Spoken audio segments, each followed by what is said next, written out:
Hey, y'all, and welcome to this week's episode of the Student Centered World podcast.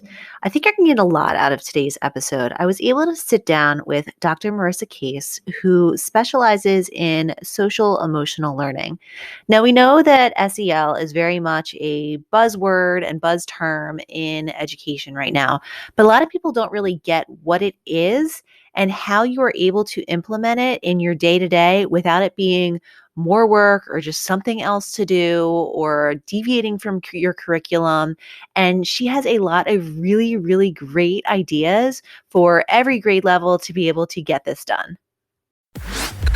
Welcome to the Student Centered World podcast, where we talk about all things hands-on teaching and keeping your energy and sanity in the classroom. This teacher turned consultant is making it her mission to help as many teachers as possible become the best version of themselves and keep their passion for teaching on fire. It's her hope that we never forget why we desire to have a passion for educational progress. This is Student-Centered World, and this is Jen Bry Soccer. Okay, so then to get started, why don't you let everybody know who it is that they are listening to today? So my name is Dr. Marissa Kase, and I teach in a self-contained special needs unit. Okay. And how long have you been doing that? 5 years. 5 years. Do you love it? I do love it. I think that it's super rewarding because we tend to celebrate everything. Like the littlest things are such a big deal. And there are definitely days that it makes it easier to find like that positive in the day because you're just looking for that little, he spoke loud enough for us to hear him, or he initiated an interaction with another peer, or, we went to the bathroom all day, kind of a deal. And you're also looking at kiddos who came in and you're like, we spent a year trying to learn your letters and now you're reading. Right. Like you're reading me whole words. So it's super rewarding. I love that. My first school that I taught at, I used to go and hide down in our little self-contained unit every time I needed to just get away. And it was very positive. And, every once in a while there would be some type of an episode, but for the most part, they were always like so welcoming and happy to see new people and, excited to talk about what they were doing that day. And it is such a great environment to be in. Yeah, we're always excited to make new friends. So, when new people show up at the door, sometimes a little too excited. So, we have to work on strangers and things like that. But that all kind of plays into those social skills and things like that. And it's really important for them, especially because, they don't always have the greatest danger awareness. Right. So we want to make sure that if somebody new walks in the room, we are making sure they're kind of a safe person before the kids are like, and then they're hugging them and touching them and we're like, but wait, you don't know who they are. Right. So we're trying to look at the big picture here. Well, yeah, anybody who comes on school is more than likely safe, but you don't want that to be a generalized skill.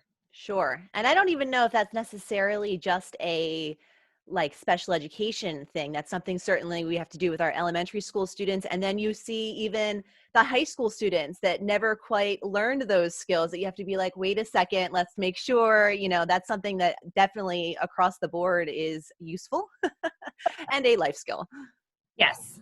We're big on life skills, lots of life skills. Yes. And I think that's one of the arguments being made for education today is that a lot of our students are missing those soft life skills.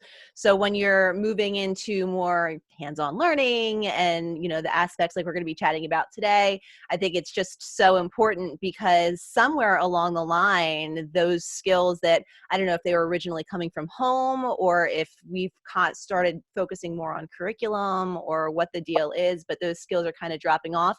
And I think it is better because once we recognize that they are being brought back into the forefront, And like I had mentioned, that's sort of one of the things that we were going to talk about today with social emotional learning. So I know you're a bit of a guru in that area. So I'm excited to have you chatting with us. But just starting off, since I know it's very much a buzzword or buzz phrase in education, but there are a lot of people that still don't quite understand what it actually means. So do you want to talk about that for a minute? So social emotional learning deals with social and emotional competency. So sometimes now the term EQ or emotional quotient is being thrown out, and it's kind of being compared to like your IQ. So, people get an IQ test to see essentially how intelligent they are, and their emotional quotient is being looked at as how aware you are of your own emotional state, how aware you are, how competent you are emotionally. And that isn't just, well, I'm happy, I'm sad, or I can control my happy, I can control my sad. It's looking at those aspects of how you feel, understanding how you feel, understanding how somebody else feels based on their body language, understanding that something that makes you happy or excited might make somebody else scared. Like roller coasters is the best example. Some kids love roller coasters and they don't understand why their friend won't go. Right. Because they make them so happy, but that other student is so scared. That's a great analogy. It's understanding why, you don't feel exactly the way I do, or what to do when you feel. And it goes further than just happy and sad and angry. Those are the ones we look at because those are the ones we see so much. But it also looks at like jealousy. It looks at owning your emotions and saying, well, I feel. Because as humans, we're really quick to go, you made me mad. You did it. So now instead of saying like, this is how I feel and this is why, I'm putting it on you and saying, well, you did this. You made me mad. So it's being able to own your own emotions. And then I feel angry when you take my toy. Next time, I'd really like you to ask before you take my toy. Sure. And helping them learn to verbalize those skills. And even as adults, we see plenty of adults every day that don't have these skills. Nonverbal communication, body language, how you talk, things like sportsmanship. Right. Problem solving, asking for help. Those are all clumped into social emotional learning because it's your ability to engage and interact with others around you while still understanding yourself. And it is fascinating that you say that, because all of those things that you just said, you think of a toddler, like a little kid that's trying to learn how all of this works. And even my own kids are 9 and 7. And when they're with each other, they still struggle with this. You did this, you broke this. I think we had that argument this morning, just 10 minutes ago. But, my husband and I step in and say, well, wait, stop, like, let's break this down. But it's interesting that there are adults that never learned that. And I wonder if it's from a lack of consistent guidance, or if it was just sort of an innate trait that they never got over it. You know what I mean? Well, what a lot of people don't realize is that we all kind of assume that these are things that just happen. You just learn what happy, you just know what happy is. But it really is like any academic skill, and these skills do need to be explicitly taught. Whether they're being explicitly taught at home or explicitly taught at school or a combination of the two, these are skills that still need to be explicitly taught. Because to say, everyone knows how to express their emotions, if that was the case, we wouldn't see things like road rage. Right. That's not an appropriate expression of emotion. No. So somewhere along that line, that skill was not explicitly taught. So being able to bring those skills into the classroom, and they fit beautifully. Yeah.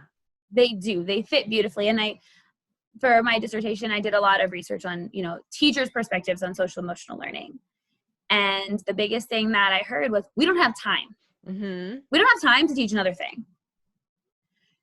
Social skills can be taught so beautifully through reading, so beautifully. And actually to the point where you can teach a reading standard and simultaneously teach a social skill within the same lesson. So I like how you put that, because that was exactly what my next point was going to be. Most teachers are like, we don't have time for this. Some schools are training and then trying to make it an additional curriculum that you have to go in there, that you have to do like these particular activities and this and that. But you're saying that you can incorporate them into the things that you are doing every day. And that's a big promoter of all of the things that I talk about in between like my course and everything else, is you can do so many things at once and actually make it easier on yourself when you plan it out. But can you give maybe just an example? Because I know there are people listening right now saying, how do you do two things at once? How are you going to teach a kid how to deal with their emotions while you're trying to teach a reading standard? There's a lot of books that people don't think about that teach social skills. And one of my favorite books that to read to my kids and to use for social skills lesson is the book Chrysanthemum. Mm-hmm. And if you think about the book is about a little character who loves her name, and she goes to school and she's teased because of her name, and then she feels sad. And now she doesn't want that to be her name through the whole book. Well, that is bullying. That is what to do when you feel sad.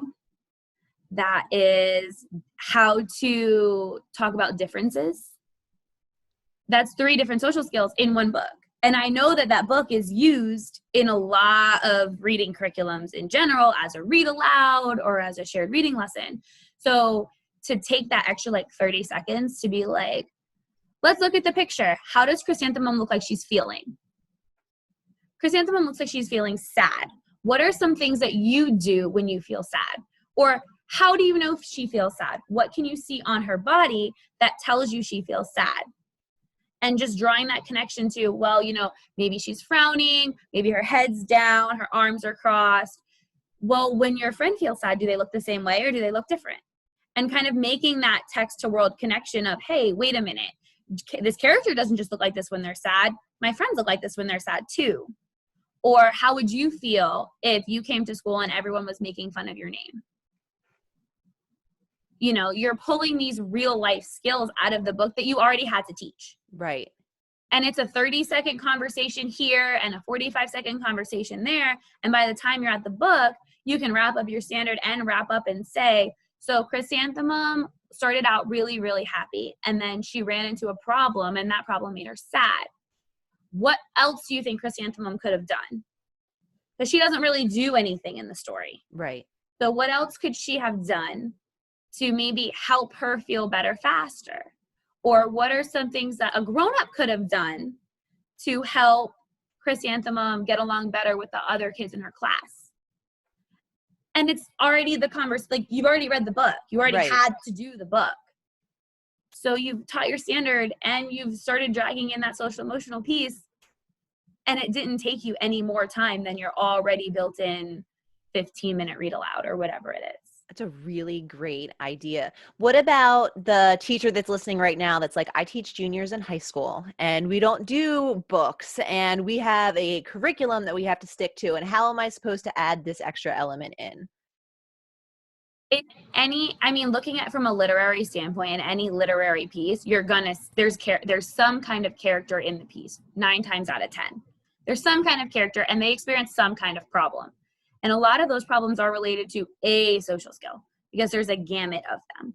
But even just looking at teachable moments. Mm-hmm. Even when you go to school for education, that's one of the things you hear all the time, teachable moments. But you don't always really realize they're there until they happen. And you're like, well, wait a minute. So you're coming in yelling about the way your boyfriend made you feel. So let's take a minute to kind of like break this down. And yeah, is it taking a minute or 2 out of your day? Yes. But you're providing that whole social skills lesson and you're probably calming that student down at the same time. Right. Using things that are happening every day. Look at society right now. There are plenty of examples for a high school, especially history teacher, civics teacher, to look at what's going on in the world and say, how could this be handled? What are we learning from this? Sportsmanship with the election, they kind of go hand in hand. Like, what happens when you win? What happens when you lose? How do you handle that? Because that's a problem we see even looking at professional sports. Yeah. What happens when you win and what happens when you lose? And that's a social skill that we should have taught at 3. Right. So it's just looking for those little things. And it's not to have a 20-minute conversation. Right. It's to have that 2-minute, just stop and think. And how can you apply this? And then maybe refer back to it in a couple days. Hey, you remember when we talked about showing sportsmanship? Well, at the football game Friday night, we lost. How do you think, who was there? How do you think they handled it?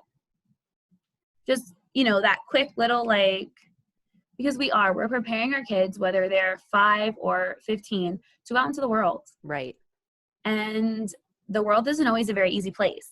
Right. So we want to make sure they're socially and emotionally ready to handle that. And so many aren't. And that's the problem. There was a study done in, I want to say 2015, and it pretty much said that 60% of kids that enter kindergarten are academically ready for kindergarten. So they have an idea of their letters, they've gone through all of that. But only 40% of them are emotionally ready for kindergarten. Interesting.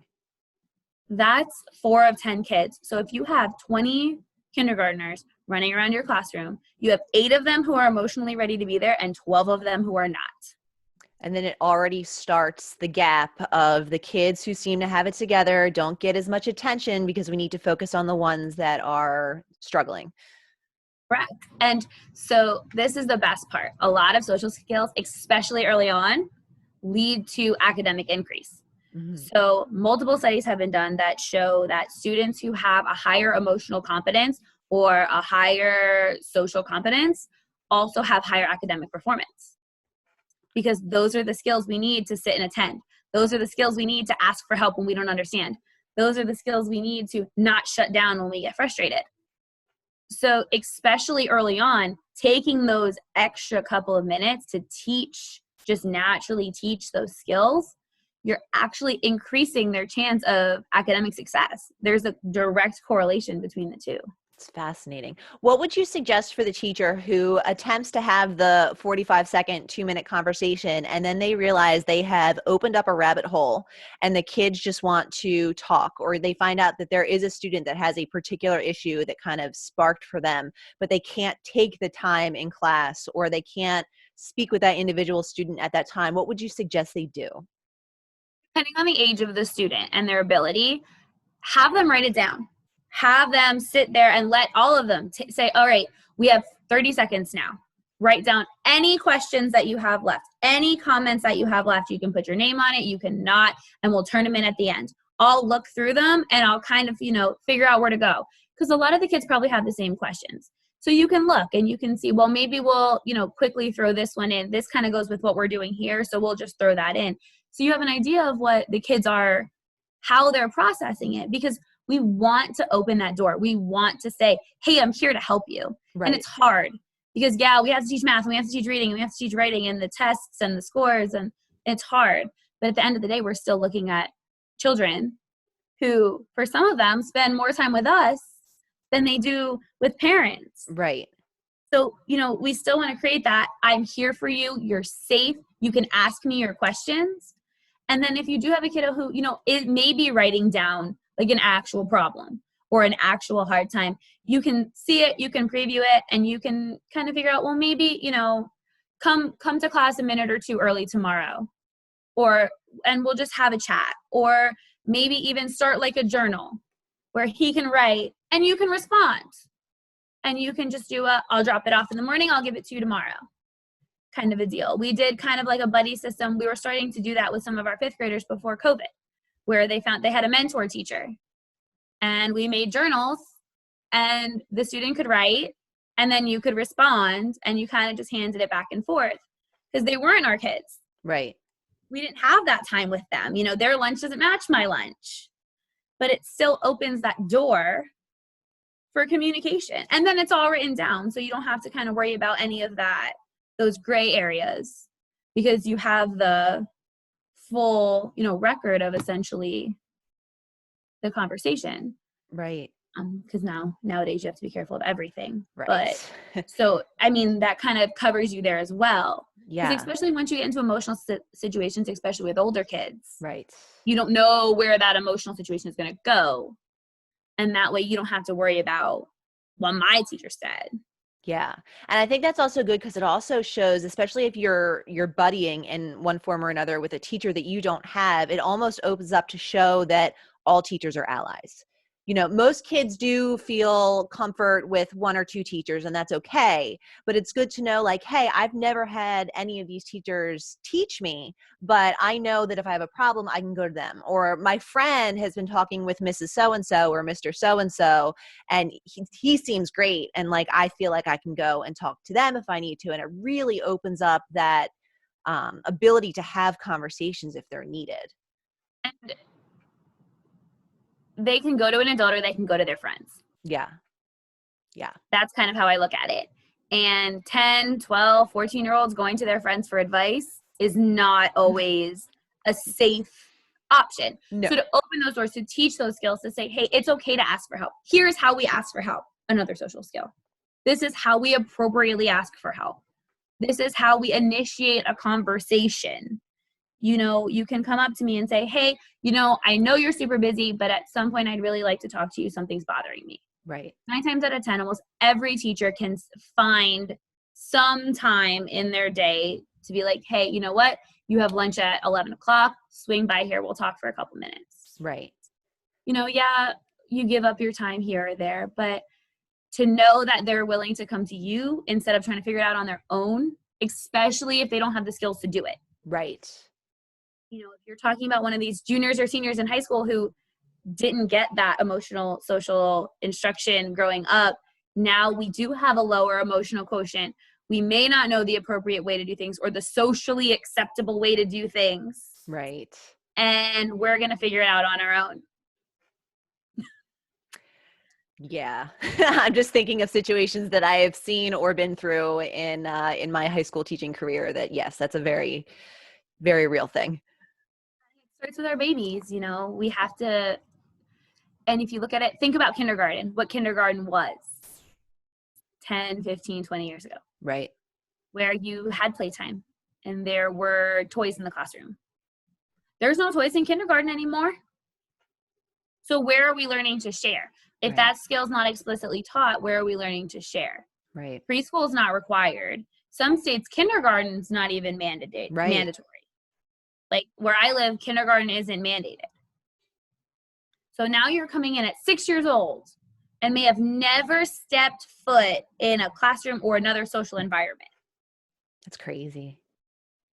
It's scary to think about, right? And what are Yeah. you supposed to do as that first grade teacher who gets this kiddo who's never had to really interact with a large group of peers or who's been home for 6 years? Right. Now you have to teach these skills because they may not have been taught. Right. That's just, it's crazy to think about, but it's very real. And I think any teacher or administrator listening right now can probably think of a couple of kids at least that they go, oh yeah, that's probably it right there. So what would you suggest for an administrator or administrative team that's like, we know that this is really important, and they kind of take it too far. They say, we're going to have a curriculum and we're going to do this, or they just aren't sure how to implement it, or they have teachers that are resistant because, again, they just still think it's a whole bunch of like hogwash and we don't have time and the kids will just learn, and, you know, we all learned. And, you know, what would you suggest for those situations? Some curriculums are great. I'm not going to lie. You know, myself and my dissertation partner are currently working on one that's tied directly to reading, like I mentioned, so that it's not something else. But really look at it, because some of the curriculums that are out there for social emotional learning aren't directly teaching a social skill. Right. They teach a lot of communication skills, which is great, but there's so much more to social emotional learning than just your ability to communicate. Right. It's great to be able to interact with a peer, but that's one of the easier skills to teach naturally because the kids are all in one room. COVID makes it a little harder, but in general, kids will more or less talk to each other. Right. So really, really look at it and be open to your teachers making adaptations that work for their classroom, because the teachers can see what's going on, and they can see, especially if the skills are taught in an order. When a social skills curriculum is written, the author of the curriculum usually comes up with their idea of the correct sequence to teach the skills. Right. But the reality is, anger might be skill 14, and you have some really angry children in the beginning of the year, and waiting till week 14 to teach what to do when you're angry doesn't work. Right. So be open to teachers being like, you know what, we need this one right now. Yeah. Because it's true, when you write a curriculum, you look at what you think is best. It's the same thing when you set up your lineup for your podcasts. You put them in the order that you think makes the most sense. But one of your listeners going through, especially if they find you towards the end of the season, may be like, you know what, I'm really struggling with this right now. So instead of listening to all the ones before it and then this one, I'm going to listen here first. Correct. And there's nothing wrong with that. Right. You know, these are all standalone skills. Yes, they can tie together, just like your podcast. They're all standalone podcasts. Yes, they flow beautifully together, but they're all standalone sessions. So just be open to your teachers trying to do what's best for their kids, because at the end of the day, that's what 98% of teachers are doing. Right. They're just trying to do what's best for their kids and to make their kids successful. And no class runs the same. It is very true. I preach that all the time. You can have a lesson or a project that you've done 1,000 times, then you get another group of kids in front of you and you're just like, nope. Not gonna work. So you have some kids who come in and, like I said, you need that anger lesson right off the bat. You need that, you know, what to do when you lose lesson right off the bat. Right. You know, so be open to teachers kind of modifying for what their class needs. Some of these curriculums are too hard. Mm-hmm. Having taught special ed for so long, you know, I'm given curriculums and sometimes I'm like, none of my friends can talk in here. Right. So these lessons on how to introduce yourself when we're still in the early stages of like picture communication, not super going to work right now. Right. So instead of doing that, maybe I'm just going to teach everyone to wave first. Be open to that, because teachers, they're not just, you know, most of the time they're not just blatantly ignoring what you're asking them to do. Right. They want to do it, but what the tool you're handing them to do it with may not work. Right. You know, that's like if somebody gives you a gardening tool and you're like, I know a faster way to get this done. Yeah, you gotta rely on the expert in the room. You have to, for sure. So just be patient, because social skills are so important. But like you said, it can open a rabbit hole. Mm-hmm. It can, or you can be like, oh, okay, we're just gonna go over, you know, what to do when you're sad. And then you realize that, like, you have kids that cry every time something happens. Right. And that takes time. That could potentially be you know what? We are not going to teach this academic lesson today because we really need to address this issue. Because you can't have children cry all day long. Right. And it happens. I'm sure you have elementary kids who are very emotional. They come from different backgrounds with different home lives. And you're like, okay, we're very sad. And it shouldn't just be go see the mental health professional. I think that's important. You need to get them in your corner 100%, but don't put social skills off on just your mental health professional. Right. Because that individual sees how many students. They may or may not be able to get to that student every time they're sad. Right. You know, it needs to be a collective effort. Your other kids need to know what to do when that kid is sad. They need to understand, you know, maybe let's not stare at them and watch them cry. Maybe let's not go, Miss, she's crying. Right. You know, and it seems like such a, well, that's common sense kind of thing. But like, that's the thing. It's not. Yeah. When you're looking at it on paper, it seems like it is, but in practice, it's not. At 7, that's not a skill. Right. I mean, step foot in kindergarten, and those kids will tell you everything everyone in the room is doing. I've had students go, excuse me, he's hitting you. I'm like, I got that. Thank you. Thank you so much. That wasn't for you. So it's one of those things where, you know, we as adults, especially socially and emotionally competent adults, which I would like to say that most teachers are. Right. You know, we look at it and go, well, that's common sense. What do you mean I have to teach that? That's common sense.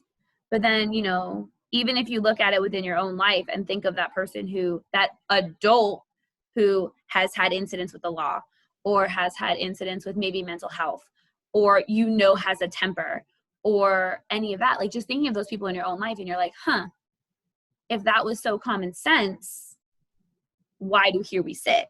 Right. Our kids grow up. And if we're not teaching them, if we're not taking the time to teach them while they're in school, while they're still in that bubble. Yes. We keep them in a bubble until they're 18. Pops. And then we pop the bubble and we say goodbye. If we don't take the time to teach those skills in the bubble, once that bubble pops, who's teaching it? Right. The wrong people most of the time. Yes. You know, so it's worth that. Be patient. As a teacher, be patient. As an administrator, be patient. Know that common sense isn't so common. And common sense at 30 and common sense at 7 are very, very far from the same thing. Yes. Common sense until that frontal lobe develops is non-existent. Which is what, at like 25? 26, I think. Yeah. So, I mean, the whole time they're in that bubble, we can just assume that common sense is hit or miss. Right. So just teach it all. Take the time, take the chance at saying, you know what, maybe this lesson will take me a day longer. Because you don't know the impact of that day. Right. It could be something that they actually end up remembering forever. It could be a skill that essentially, like, these are skills that could save lives. Yeah. Like, I know that sounds really, really extreme and really, really dramatic. But when you look at things like suicide rates, the emotional competence of those kiddos isn't great. Right. Because they didn't know what to do. They didn't know how to process it. They didn't know how to ask for help. They didn't know how to problem solve. All of those are social skills. Right. So that extra day that you took to teach your math lesson because you decided to have a longer conversation about what to do when you're upset or what to do or how to say no, which is a really big social skill that most people completely overlook. It's true. Because we teach kids, you do what grown-ups say. Right. Which is a dangerous lesson to teach. Yes. So taking the time to say, and there's so many books on it too, like so many great, especially children's books. And children's books are also okay in high school. Yeah, I know, absolutely. Yeah, I've used plenty. Like take that time to read that book and be like, hey, listen, with what's going on in the world right now, or with what's on the news, something's always on the news. Right. With what's on the news, I just wanted to connect that to this and talk about how that impacts you, especially in high school. Yeah, that's a how really does this easy way to do impact that. you? So, I mean, just take the day because you don't know what the end result of that is. Oh, it's so true. Such good advice. Such good advice. So if there's a teacher out there or administrator or whatever that just wants to learn a little bit more, do you have any resources that you absolutely love? Castle is great. Okay. Castle is great, and they do have a lot of free resources. It's hard because district by district, ever since, I'm from Florida, so ever since Stoneman Douglas here, social emotional learning is like rocketing. Right. So almost every district, and I know it kind of pushes out through the country. Social emotional learning, a lot of districts have a something. Mm-hmm. So it's hard, but there are so many great free resources. The biggest thing I can say though is to look for a book. And if you Google children's book about, you'd be surprised the books that come up, because I've used books like Giraffes Can't Dance to teach a social skill. Right. Which when you think of the book Giraffes Can't Dance, you don't immediately think like social skill. Right. But when you look at it, you're like, wait a minute. Like I can use this. Yeah.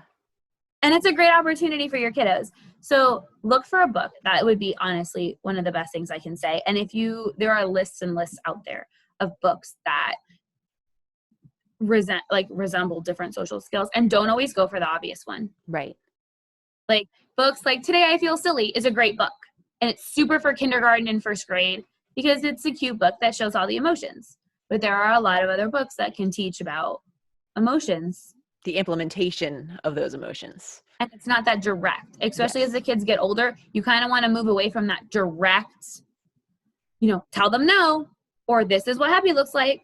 Right. And you want to move into more of that like processing and application, because you want them to be able to look at a situation, because in that situation, they're not going to be like, oh, that's sad. Right. And when you have older students, it's fantastic if you could find a book from their childhood that they remember and then be like, let's talk what this is actually about. Not in this term, but I used to use Dr. Seuss all the time in my history class, because so many of those books are actually about or related to a historical event. Butter Battle Book, it's all about the Cold War. When we would look at that in the class, they'd be like, what? Like you could just see like their brain ooze from their ears, because they're like, oh my gosh, this is like communism. And that's right. And we could do a whole thing, but it's Dr. Seuss, And it's fun, especially with the older kids. They work so hard. We push them so hard to have that minute to be a kid, because they are still kids. Mm-hmm. It's so cool. Like, they love those moments of like, do you know today I got to read the Butter Battle book in history class today? Like, right. It's those moments. It's the things they remember. Absolutely. So on that note, if anybody has listened to you today and says, I need to talk to her more, I need to hear more of what she has to say, or I have questions, what is the best way for them to reach you? They can reach me on my social media, which is awesomely ASD on Instagram. I also have Twitter, which is Dr. Kase ASD. So they're welcome to reach out to me on social media. And I'm happy to help anyone who has questions, or point them in a direction, or possibly give them a resource if I just happen to have one on hand, which there's a chance I do. But absolutely, it's something that I'm super passionate about. And I think that it is so much more than everyone thinks it is. Absolutely. And so thank you so much for being on today. I think this is going to be so helpful for so many people. Thank you for having me. I'm so excited.